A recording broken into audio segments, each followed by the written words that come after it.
All right, JJ, we go 2 hits in the first inning. Do you think cycle at that point?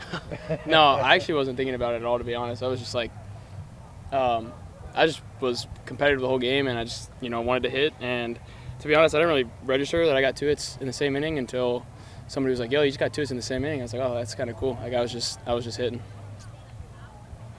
I was asking Brody. I mean, there was actually no wind tonight, and you guys hit 6. It wasn't like 6 that just barely got over Yeah. the fence either. I mean, how does that happen with no wind? I mean, this is not an easy park to hit home runs in. Well, I think the reason it's not easy park to hit the home runs in is because the wind is swirling a lot. Sometimes it's my fault. So with no wind, like it's just a normal park, and so the ball carries and it doesn't get affected, which is we have enough power to get it out to any fields, almost all of us, pretty much all of us. But when there's wind blowing in a certain direction, it kills homers. So honestly, no wind is perfectly fine with me. Have you ever put one on the roof before? In batting practice, not in a game though. JJ, you're so strong at hitting it to the opposite field and hitting it right up the middle. Even in batting practice, you're hitting it opposite field. Is pulling the ball like that just something that's second nature? You just rely on your hands, or do you work on that in your game plan as well? I definitely work on it. And to me, honestly, what I did yesterday for prep was we knew the guys were going to come out with like cutters. So I set up like cutter in, and I was just trying to work up the middle. Because if you focus on going middle with that pitch in a game, if you're just a tad early, that's the one that you backspin like that. So for me, it's all about just like not really thinking about pulling the ball ever, is just staying middle. And then the way the game flows is if you end up out in front a little bit and you're thinking middle, you can catch one like that, which is what happened. And did you get a cutter on that pitch? What was it? It was like a little slider thing. It was a pretty good pitch, honestly, but it's just like my approach was to stay middle no matter what he threw me, and it's like what I'm talking about just off the machine yesterday. Is like I'm trying to stay middle, even on pitches that are in. And I told myself, like in a game, if I stay middle and end up a little bit early, that can happen. What do you attribute 9 straight victories at home and the success of this venue to? Yeah, I mean, a lot of it's the crowd. Like, it's a great atmosphere. I mean, playing on the road has been really hard this year across the conference. You see upsets everywhere, and every team has kind of just had it rough. It's tough. Like, the conference is pretty competitive, every team. And home field advantage is a real thing. And that's not an excuse. Like, we need to find ways to play better on the road, but it's also a testament to the fans here where we play really well in this environment. And so something that we can kind of look on as a team, like, hey, whatever it is, we have the fans here, but why can't we have the same energy in our dugout around our team that we have here on other places? And it's something that we'll work on, and hopefully it'll show up late in the year. Has it helped you as a hitter to play in the field regularly now? For sure. Yeah, I mean, I think the history of my career is I've DH'd for a little bit, and honestly, like the first 10 games or whatever that I DH, or 5 games, it's usually pretty decent because I'm like, I'm just so focused on hitting, and then it kind of gets to a point where it's like, it doesn't really feel like baseball to me. Like, I mean, part of it. It's one thing that I take a lot of pride in is defensive work, and I think because of the hitter that I am, sometimes I can get undershadowed, and it's still a work in progress. Like I'm still getting better at defense, learning a new position. But yeah, it's when you're out on the field for every pitch, like you feel important every pitch no matter what. When you can only hit, it's like you get limited opportunities to make an impact on the game. So I think for me, playing in the field and hitting is what I need to do, and it's when I'm at my best. JJ, this is obviously a big crucial series coming up this weekend. It's obviously also going to be Randy's last series.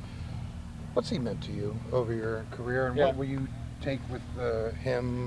Your experiences with him over him recruiting you in the 3 years you played here. Yeah, he's the man. I mean, I say it every single time I get asked the question. Like he's like a second father to me, and he was one of the biggest, if not the biggest, reasons I came here. It was just, like reminding me like my dad, just a good guy, knows how to create well-mannered men, and that's the biggest thing is like he's more than just a baseball coach. He's a life coach, and he says it all the time. Like there I go again. He says it all the time, but I completely agree with him. I mean, like just from theater meetings where he gives us life advice, how to be a better person, how to be a better player, all that type of stuff. It's just something he does on a regular basis, and for him, we're more than baseball players for him, and so he's more than a baseball coach to me. Do you think this season has gone fast for him? I mean, has it felt like it's gone fast? For sure. I mean, yeah, for me, I had one bad moment and 24 games went out the window. So, I mean, every game that I'm out here, it's like, dang, I look up at the screen, I have 70 at-bats, and we've got 6 games left, which is crazy to me. I've had over 200 bats each of my years I've been here. So, yeah, for me, it's like every game that I play, it's just using that as motivation. It's like, hey, man, like the season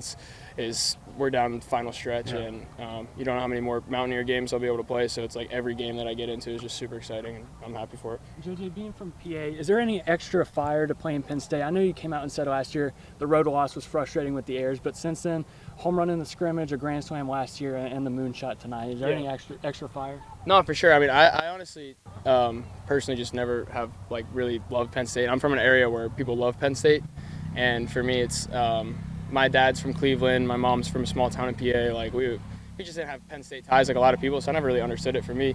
But no, I mean, like they're a good competitive team, and like you said, honestly, that game last year on the road that we lost was one of the worst losses I was a part of, and I don't think I've ever been as mad after a game as I was then. Like I called our coach the next morning and just kind of had a long talk with him, and just like how upset I was, and like that can't happen, and all the stuff that went wrong, and just trying to communicate. So from that standpoint on, every single time I played them, like I've wanted to just really beat them bad, to be honest. And the fall they got us back again. Like they outplayed us in the fall. They kicked the crap out of us.